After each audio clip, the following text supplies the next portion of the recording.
all need a little good energy right now. Yeah, it feels like anger and upsetness that I'm not outside somewhere listening to this record. It's gonna happen though. As soon as I put it on, I was like, "Oh, that's a vibe. I like it." I haven't even heard the thing. You know, your opinion means everything to me. No. I love you. I love you because you know I be honest too. I don't be really just. Yeah, no, because you're not gonna BS me. I appreciate that. Yeah. They only sent me a little clip of it because it doesn't come out till midnight tonight. Mm-hmm. That's the new Neo joint, by the way, and Neo is dropping a joint tonight at midnight with Jeremiah. Yes, indeed. And it's a vibe. Entitled "Youth to Love" after the forthcoming album that still doesn't have a name yet. I'm still working that part out. What is the vibe of the album? Is the album done? Are you close or? I'm close. I'm like 3/4 of the way done. It's only one or two other vibes that I want to catch that I haven't quite caught yet. The energy of the album is,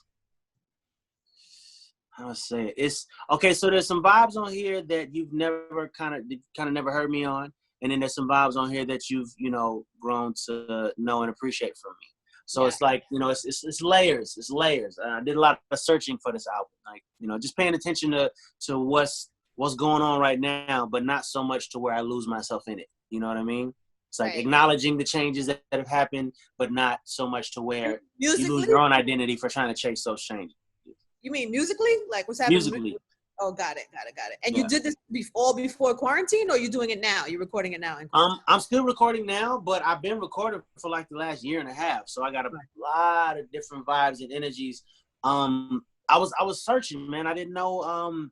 I tend to get in my head sometimes, especially when it's new album time, and it's like, all right, success is a different thing now. You know what I'm saying? It's one thing to do music that feels good to you, and then it's another thing to know that this is how I feed my kids. You know what I'm saying? So I have to find the gray area between what feels good to me and what people are gonna really tap into, so that I can continue to feed my children. Yeah, I get that.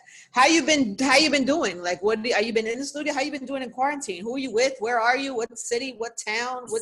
What do you eat? I am in Atlanta, which I made that face because I don't know what's going on, man. We acting like this thing is over or something out here. I don't get it. The malls is open and people running around without their masks and gloves on them. Like, you know what? Y'all can have that.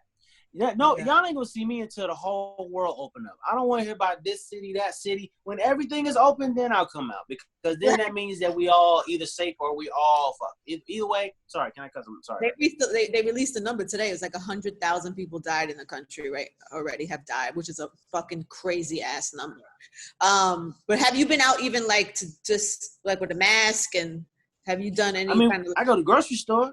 I go to the gas station and stuff like that. But it's been here, my mom's crib, and Big Tigger. That's a good friend of mine. He lives like 9 minutes up the street, and he in the house quarantined alone too. So I go over there. We've been doing this thing every Sunday on my IG Live. We call it Artist Lounge Unplugged, where I get on and we'll talk a little shit. Then I'll sing a few songs, have an artist on, talk to them about their music, maybe have them perform. We've been doing that for the last 3-4 Sundays, over at his crib, and that's been enough for me. I'm a homebody anyway, Angie. I'm not the cat that's like, ooh, let's get outside. Like, if I don't gotta go nowhere, I'm at the house. Yo, what did you think of your verses? Well, what was that experience? First of all, thank you for that. Thank you to Swiss and Timbaland, everybody who's been doing Be Nice, all these people that have been doing this content for us that has made us feel like just have something to do and feel connected in this crazy ass time. But when you did the verses, I feel like it was still very competitive. Now the tone has changed, and it's like, everybody, we love each other. It's for the culture. It's nobody. Right. It's friendlier now. Did you see the Manny Fresh Scott Storch one? Yeah. Yeah, that was Manny got a little crazy, and Sean Garrett got a little crazy. That was the one. So we went right after them. We went right after the Dream and Sean Garrett. And, everybody saw how that kind of went left. I know I got love for Sean. So I'm sitting back like, what is happening right now? Because he was on another page. Yeah. So Johntá hit me pretty much right after that, like, bro, we got to go next. I'm like, all right, cool. But let's fix it. He's like, yeah. Okay, so listen, we do 20 songs a piece, 1:30 per song, you know what I'm saying? Keep it nice and together. I'm like, all right, cool. We called Swiss. Swiss was like, hey, let's get it. So we did it, and it was what it was. We were kind of early, so we didn't get, 400,000 people. We got about 80,000 people in for us, but it was 80,000 people for an R&B event. You know what I mean? Like, hip hop gets the big spotlight nowadays. That's just kind of what it is. So for that many people to lock in on something that was like purely R&B like that felt really good. And it was still building. It was still in the process of building versus it wasn't now it's like a for real brand. And so, but then it was kind of still building.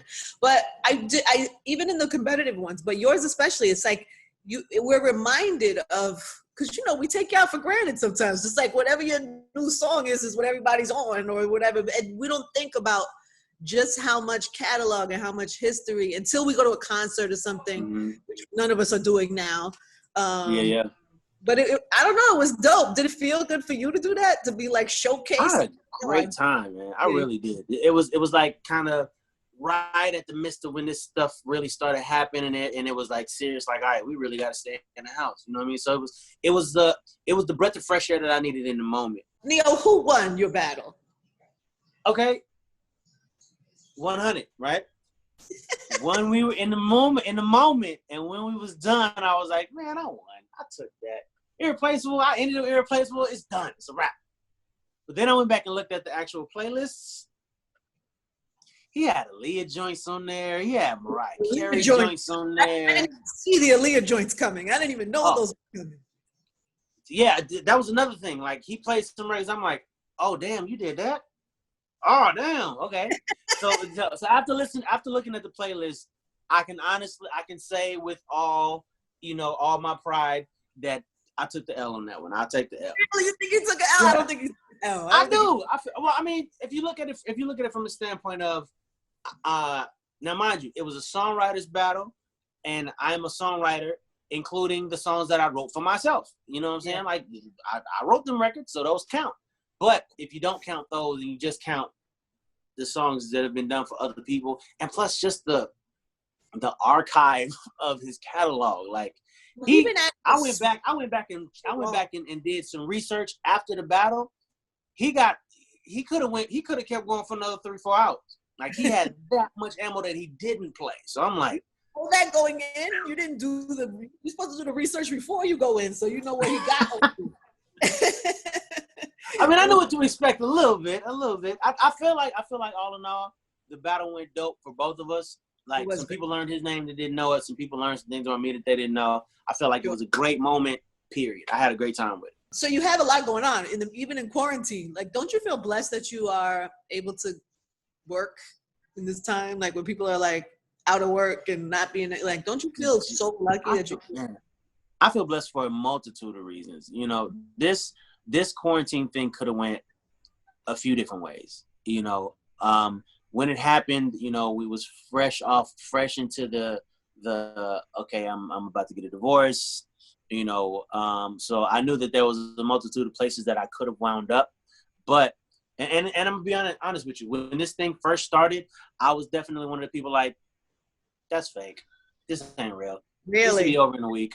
I was one of the conspiracy theorists, like, nah, this is something else, and somebody going to jail, and somebody wants some money. It was anything other than this is a pandemic. Because the information I kept hearing is like, okay, it's like the flu, only not as strong, but easier to catch. Like, that don't sound like a pandemic to me. Like, but then when the death toll started picking up, and like people that I know started passing, people that I know had people that started passing, I'm like, okay, this is serious. So that's when we shut it down. So I'm in the house. It's me, my kids, Crystal, who is my wife. We were separated when we first got in here, and I have to give this whole COVID-19 thing a little bit of credit in saving my marriage, because it allowed us the time to just sit still and really talk.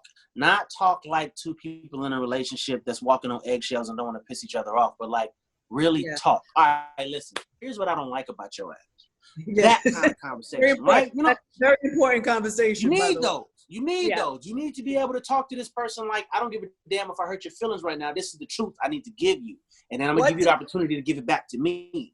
Like, and that, it turns out that's all we needed. That's all we needed. What didn't she like about you? Come on, Neo. Let us know what you fixed. What didn't she like about me? I'm never going to incriminate myself, but I will say that being with an R&B singer is not the easiest thing to do. It's not. You know what I mean? I have a lot of female fans. I have a lot of things.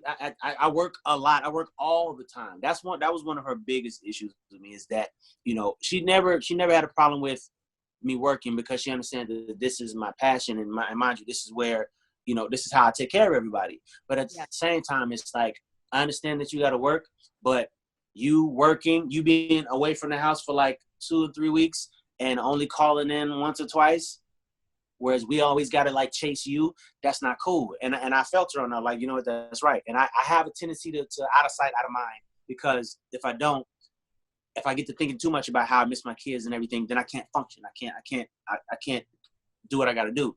So I created this kind of out of sight, out of mind thing. Only problem is, out of sight, out of mind means out of sight, out of mind. So if I'm not right there with y'all are not the first thought on my head, because I'm focused on what's happening in front of me, what's going on right now.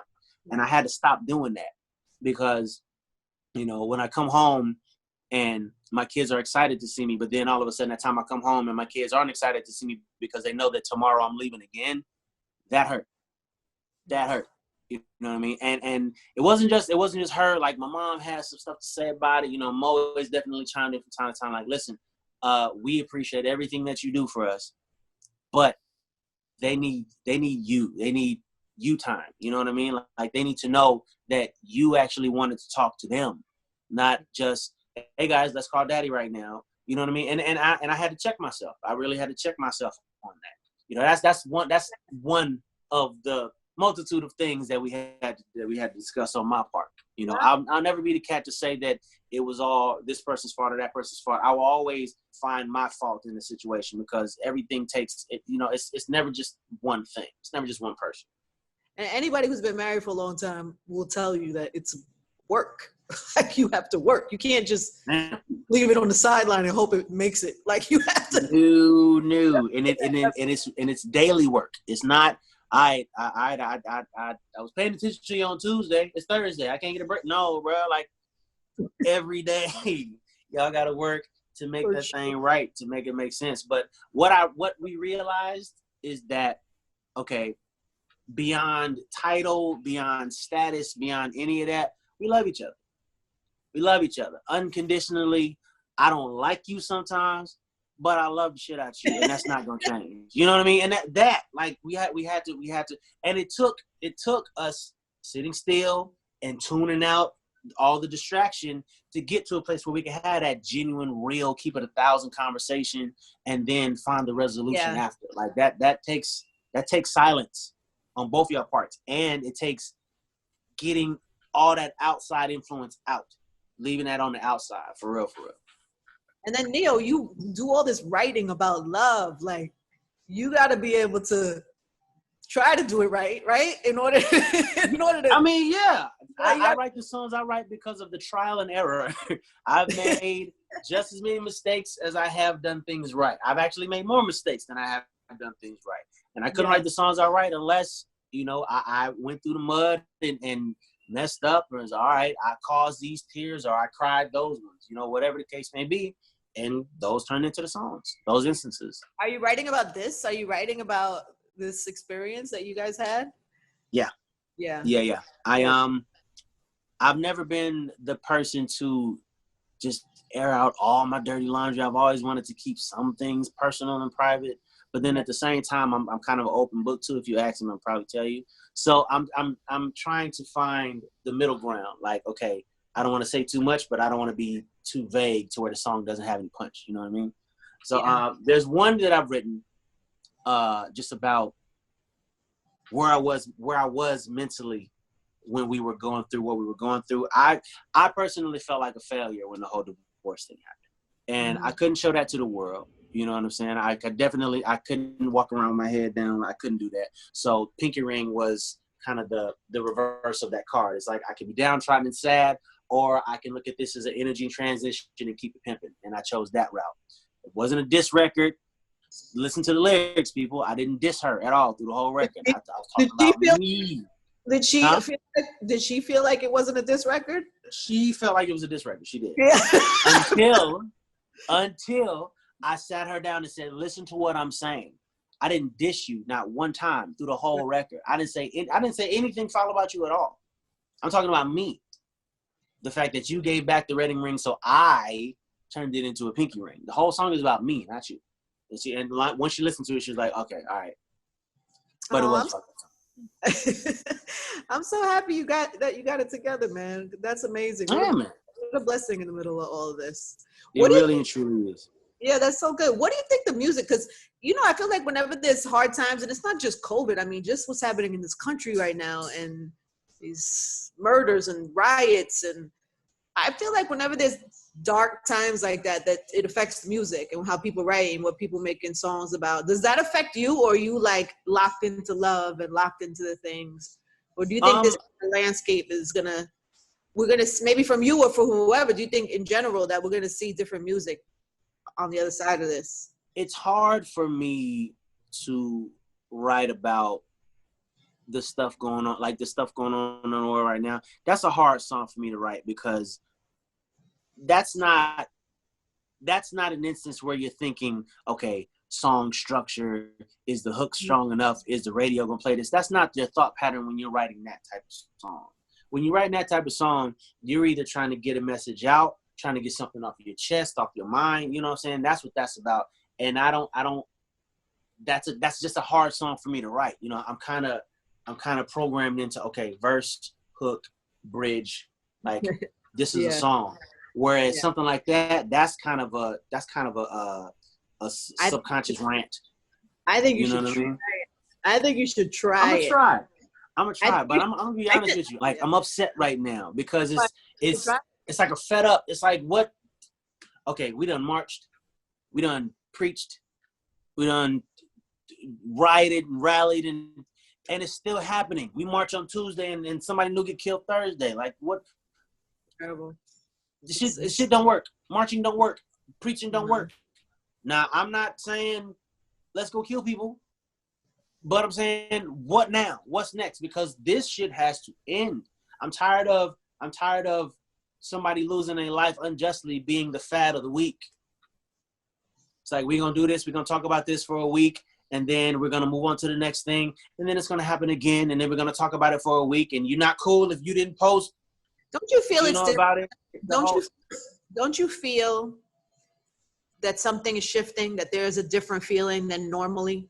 I feel like people feel like you, like everybody's fed up.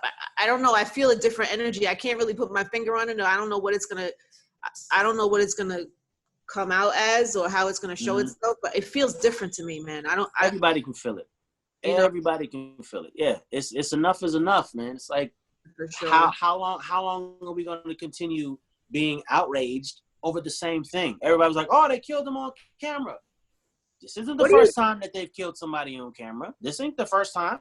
For sure. Yeah, it felt like it wasn't the first time that those cops specifically were acting that way. I think it's the first time. Oh yeah, come on, like this, like I'm at a place now where it's like I saw that it was in Minneapolis, and they were like throwing stuff at the cop cars and the whole riot and the whole night, and I was split in half. Half of me was like, all right, I don't think this is the answer. I don't think that this is what's going to solve the problem. But then the other half of me was like, fuck yeah, that's right, because I'm mad, because I'm angry. Like, something needs to happen. They got fired. What? If it was anybody else, that's prison right away. Evidence. It's on camera. Everyone saw you do it. Everybody saw you put your hand in your fucking pocket and smirk like you was enjoying the shit. Everyone saw it happen. And you get fired? These people deserve to be in jail. And they're home with their family right now. And they're home with their families, being protected by other cops. Yeah. No, it's horrible. It's fucking horrible. I don't know, man. I don't know what. I don't have the answers. How old are your kids?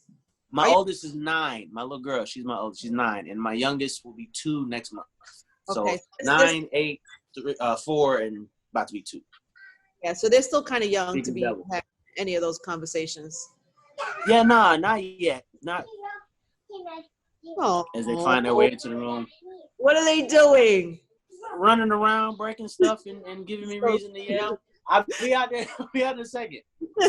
That's so cute. Yeah, I'll be out in a second. All right, go spend time with your children quickly. Right. I haven't had that kind of conversation with them yet. I haven't had to yet. Yeah. But I definitely plan on letting it be known to them that we don't live in a rainbows and unicorns world. That ain't where we live. You know what I'm saying? Like, we live in a place where the good guy does not always win. We live in a place where the person that deserves it don't always get it. We live in a place where the person that absolutely don't deserve it, more than 9 times out of 10 winds up with it. Like, that's where we live. Okay. So what I need y'all to do is to just keep your eyes and ears open, to be aware of your surroundings at all times, to believe half of what you see and none of what you hear unless it came from me. I ain't gonna never steer you wrong. I can't promise that about the other people you're gonna come in contact with, but I'm never gonna steer you wrong. You need to know. You're not sure before you guess. Come to daddy, straight up, and they understand that. At least I talked to Maddie, just about boys that she gonna come in contact with in school, and there was one situation where it was a. What do you say about boys? That they're scum and that you shouldn't let them touch you, and you should stay away from them. Yeah, forever. All of them, even daddy. Daddy is tolerable scum, but we're all scum. Leave them alone. Don't touch them. No, I'm sure they love you. I'm sure they love it.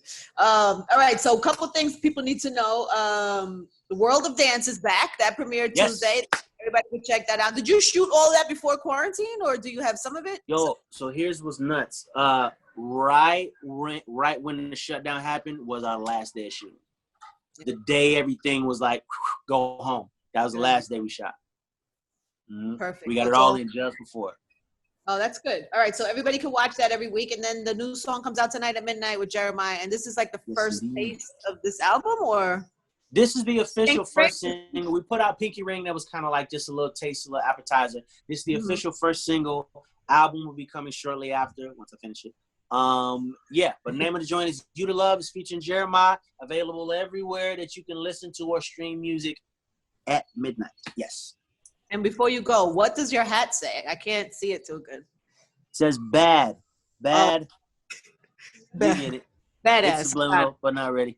Yeah, no, it's good. It's cute. Well, it's good to see you. I'm glad you're happy. I'm very happy to hear about the marriage, and the new song is out tonight at midnight. Everybody can check that out. And hopefully the next time I see you will be in person.